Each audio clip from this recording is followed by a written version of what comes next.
Okay, so this is our problem number 2 for influence line for truss. Draw the influence line for the force in member GF and GD for the truss as shown in the figure. So dito raw sa member GF and member GD. Ayan. So ngayon yung ating yung ating section niyan is dito. Diba?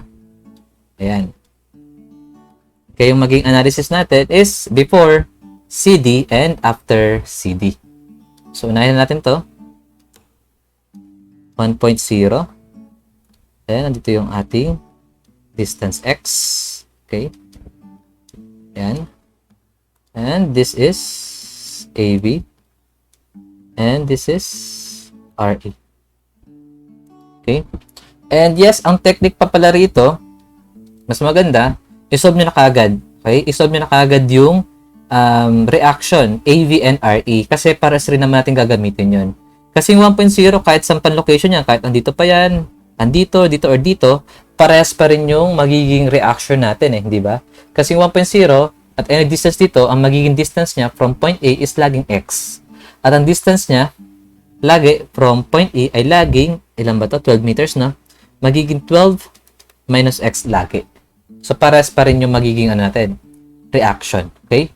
So, ngayon, solve mo natin yan. Summation of moment at A is equals to 0. Clockwise is positive. So, negative RE multiplied by 12. Then, plus 1.0 multiplied by X is equals to 0. Therefore, ang ating RE is equivalent to, okay, X over 12. Okay?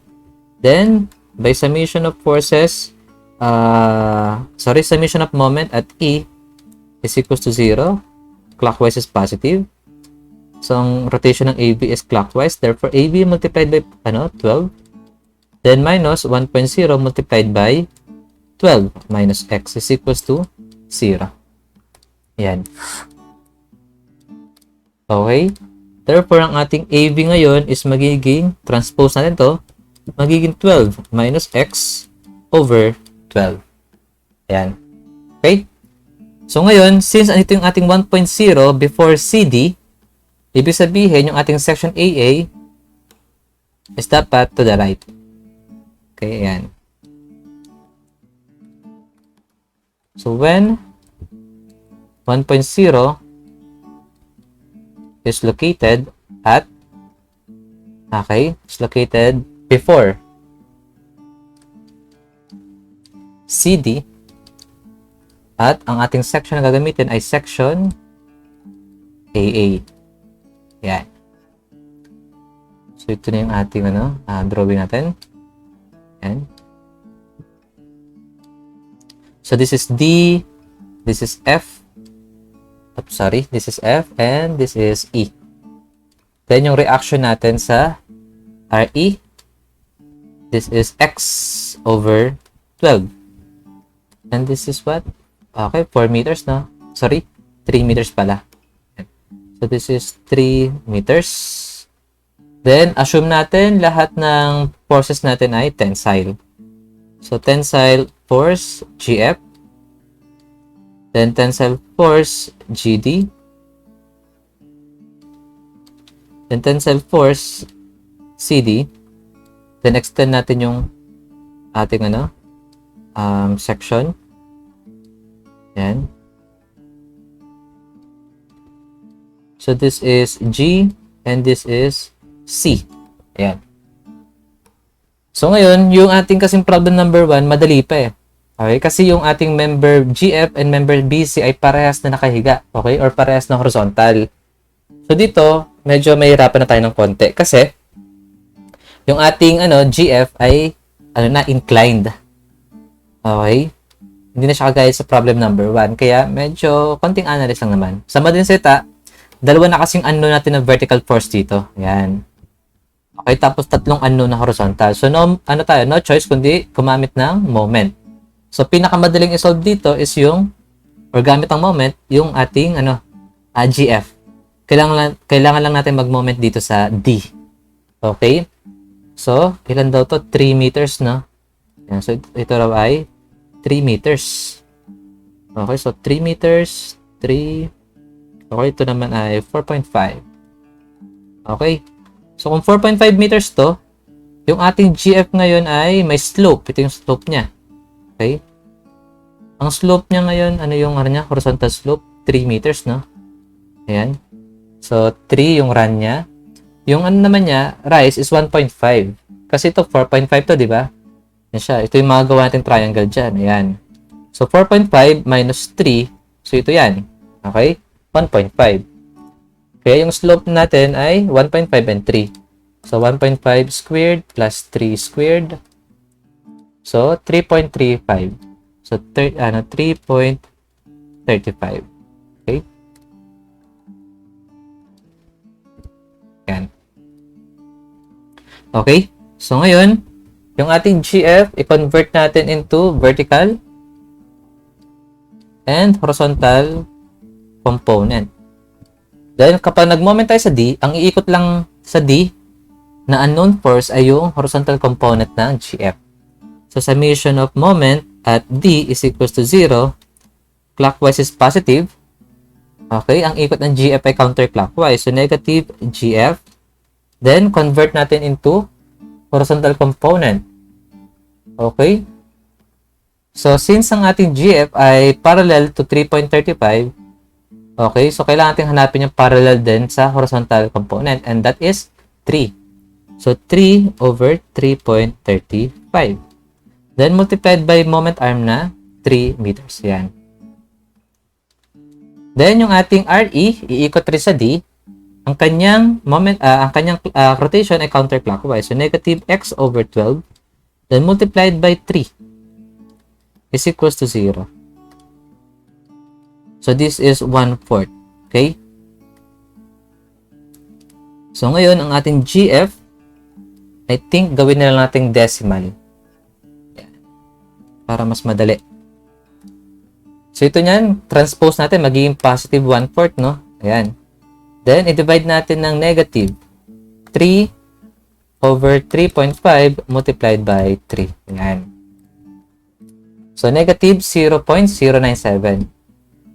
Negative 0.097 multiplied by x. So, ito na ngayon yung ating equation for GF. Okay? Yan. So, meron tayong GF ngayon. Isa na lang yung unknown natin na may vertical reaction, di ba? Or vertical component, yung GD. Meron pa ba tayong ibang paraan para ma-solve yung GD natin? Yes, pwede rin naman tayong mag-moment sa C kasi maraming forces na iikot sa kanya kapag ganun. Okay? Hindi rin tayo pwede mag-moment sa E kasi mabuti sana kung ang GF natin ay pareha sa slope ng FE. Pwede pa dadaan yung GF papunta kay E. Kaso hindi. Magkaiba sila ng ng slope.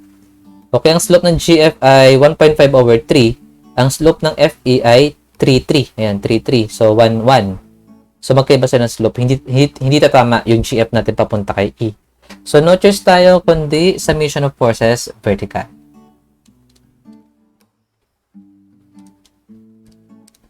Okay? So, summation of forces vertical is equal to 0. Upward is positive. Okay? So, GD, positive yan, hindi ba?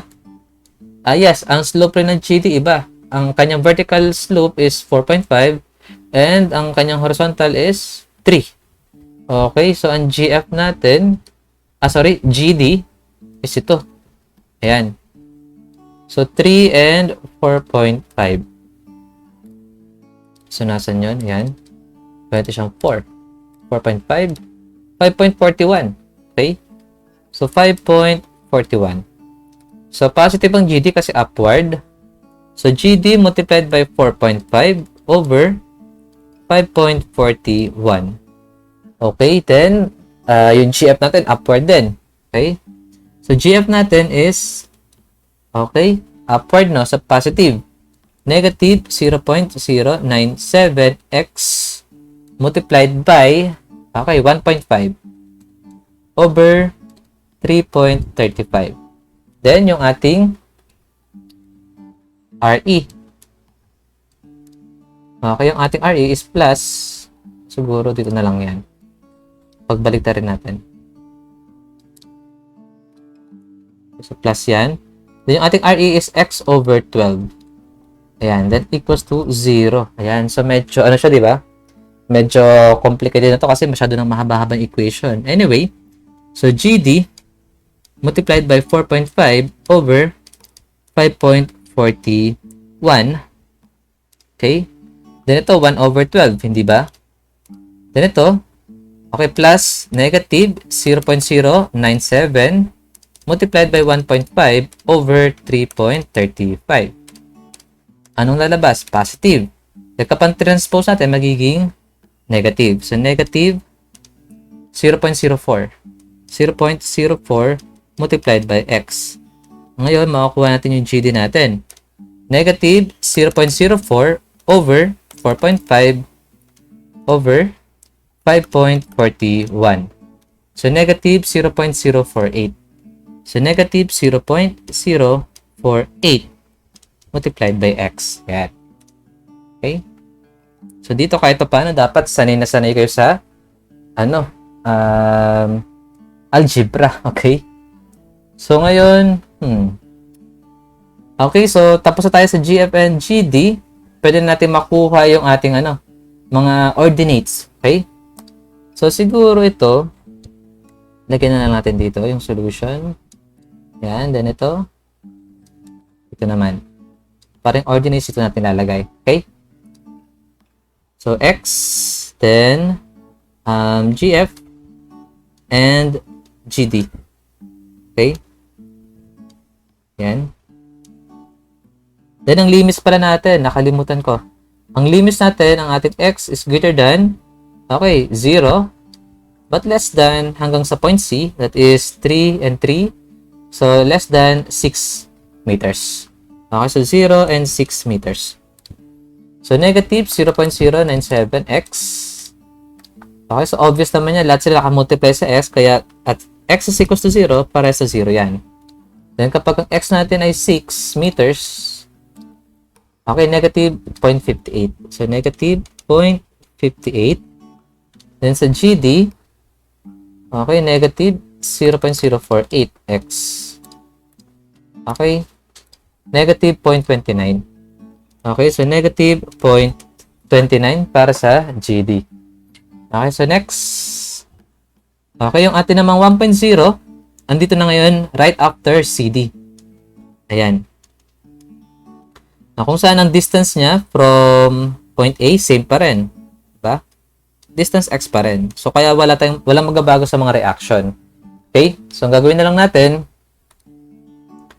kunin natin yung, since andito yung 1.0, ang gagawin natin, kukunin natin yung section sa left. Okay? Yan. So, ito na ngayon yung ating section BB. Okay? So, ang technique lang doon, kung nasa yung 1.0, yun yung iiwasan natin na section. Kagaya ito, yung ating 1.0 ay nasa section left. Kaya ang kinuha natin ay section right.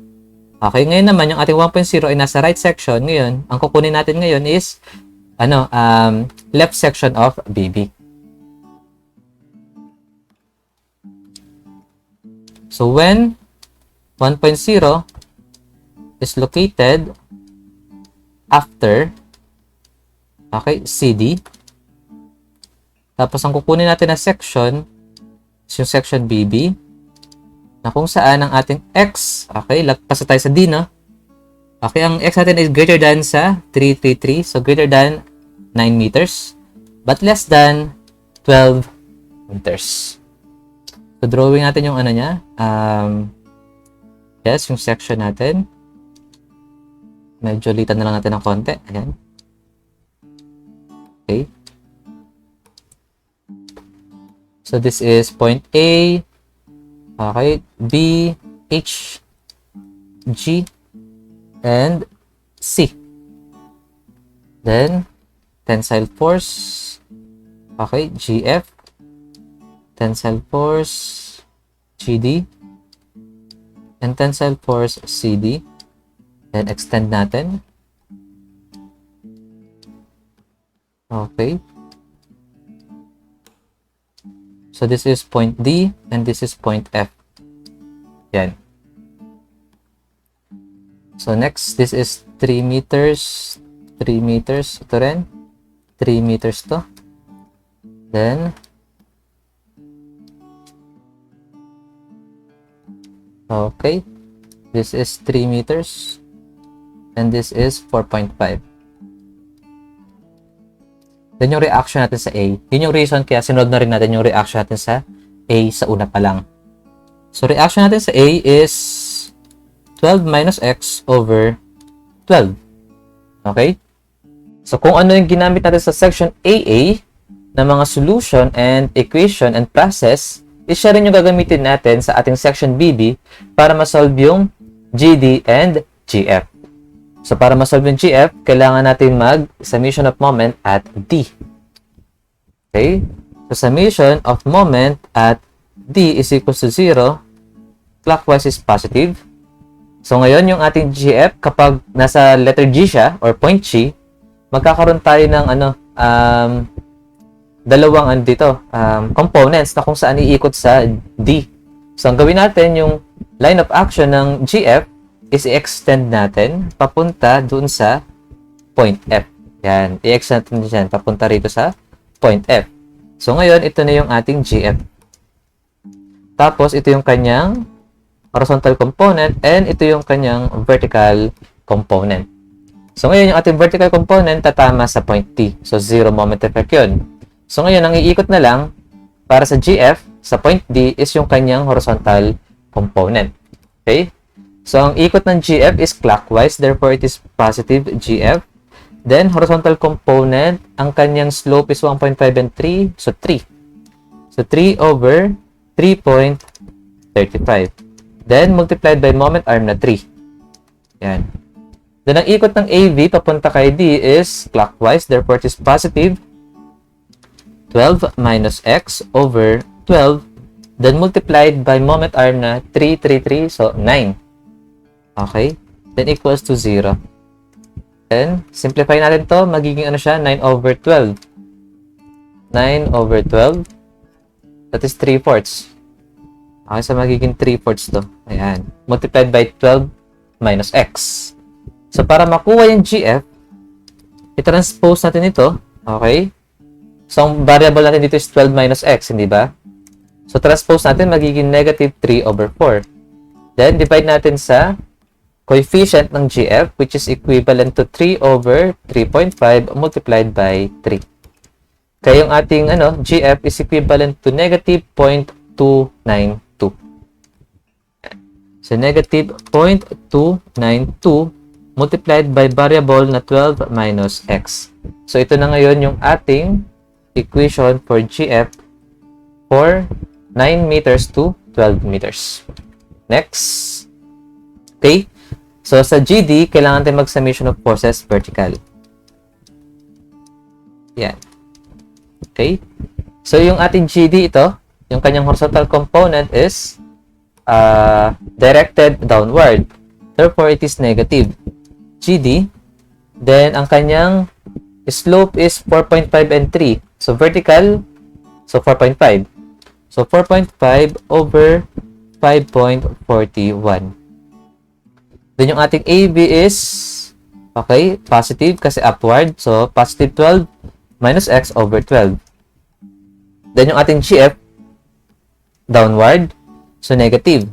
Then, ano ba yung GF natin? Negative 0.292. So, negative, minus, okay, minus negative 0.292 multiplied by 12 minus x. Okay, then, i-convert natin into components. So, kanyang vertical component is 1.5. So, 1.5 over 3.35. Then, equals to 0. Then, pagsamahin natin yung may parehas na variable. Okay? So, ito transpose natin. So, magiging positive GD multiplied by 4.5 over 5.41. Okay? Then, ito yung matitira dito. Kung ano yung sign nito, yun na yun. Okay? Kasi, ang transpose natin yung GD. So, ito, positive 1 over 12 minus negative 0.292 then multiplied by 1.5 over 3.35. So, So, ilan siya? Okay, 0.214. So, positive 0.214 multiplied by the variable na 12 minus x. So, ngayon, ang GD natin is equivalent to, okay, answer divided by 4.5 over 5.41. So, 0.257. So, positive 0.257 multiplied by 12 minus x. Yan. Okay. So, wala lang space dito. Ang gawin natin, dugtungan na lang natin to. Yan. Okay. For 9 meters and 12 meters. So, para sa GF, negative 0.292 multiplied by 12 minus x. Then, if x is equals to 9, so negative 0.876 yung GF. Then, kapag 12, 0. Then, yung ating GD, positive 0.257 multiplied by 12 minus x. At ang x natin is 9. So, ilan siya? 0.771. So, positive 0.771. Then, kapag 12, 0. Yan. So, ngayon, kompleto na natin yung ating ordinates para sa GD and GF. So, copy na lang natin to. Okay. Yan. So, ngayon, i-drawing natin yung influence line for GF and influence line for GD. So, para sa GF, okay, at 0 meters, so 0. At 6 meters, negative 0.5. So, dito yung 6 meters, hindi ba? Yan. So, sabihin natin ito. Yan. Negative 0.5. Okay, 0.58. Yan. So, ngayon, kung gusto makuha itong dito sa 3 meters, okay lang din. Kasi meron naman tayo equation sa GF. Ito. So, negative 0.097x. Then, substitute 3 meters. So, 0.291. So, negative 0.291. Yan. Oops. So, bakit ko pa siya kinuha? Kailangan natin makuha kasi hindi natin alam kung parehas lang ba sila ng slope. Ayan. Kung magkaduktong lang ba talaga sila or yan, kung parallel sila sa isa't isa or kung parehas sila ng slope. So, paano makukuha yun? So, kunin natin yung slope ng, ng A to B. So, 0.291 over 3. So, ang slope natin dito is 0.097. So, rito naman, para makuha yan, i-minus natin yung 0.291 sa 0.58. So, 0.58 minus 0.291 divided by 3. Okay? Kasi 3 meters to.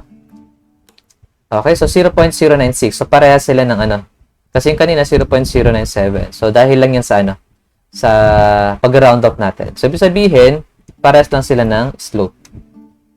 So, dire-diretso lang yan. Pag ganyan. Okay? The next, okay, sa sa 9 meters naman, okay, negative 0.876. Negative 0.876. Ulit na lang. Negative 0.876. Okay, so kung gusto nyo rin makita yon, solve natin yan. Okay? So, 0.876 minus 0.58 over 3. Okay, so parehas pa rin. Parehas pa rin sila ng slope. Then, dito sa sa ating 12 meters, 0. Yan. Okay, so for GD. So, for GD is 0. Then, negative 0.29 dito sa and negative 0.29. Okay. Negative 0.29. Then dito, kunin natin for GD, Ayan. So, positive 0.257 multiplied by 12 minus, dito pala. So, negative 0.048 multiplied by x. At 3 meters, ilan? 0.144. So, ito, 0.144. So, check natin yung slope. 0.144 divided by 3. So, 0.048. Then ito, 0.29 minus 0.144 divided by 3. 0.048. 0.048. So, tama pa rin. So, para sila ng slope. So, ito niyan is negative 0.144. 4. Okay? Next, sa 9 meters naman, yes, 9 meters, positive 0.71. Yan siya.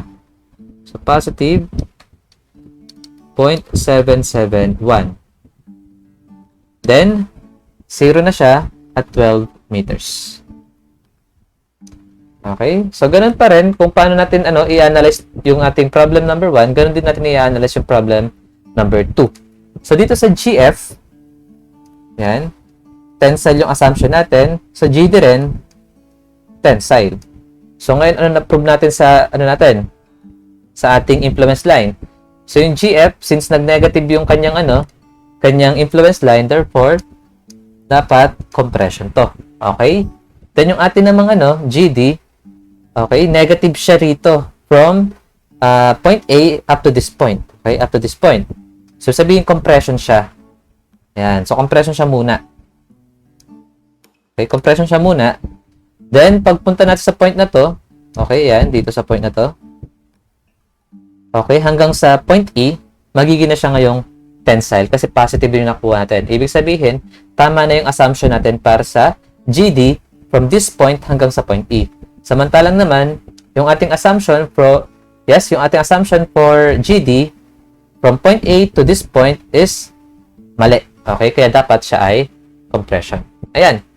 So, sim lang din naman yung concept natin. Wala namang nagbago. Okay? So, this is our example number 2 for the influence line for truss under chapter 5 ng Structural Theory 1. So, thank you for watching. Bye!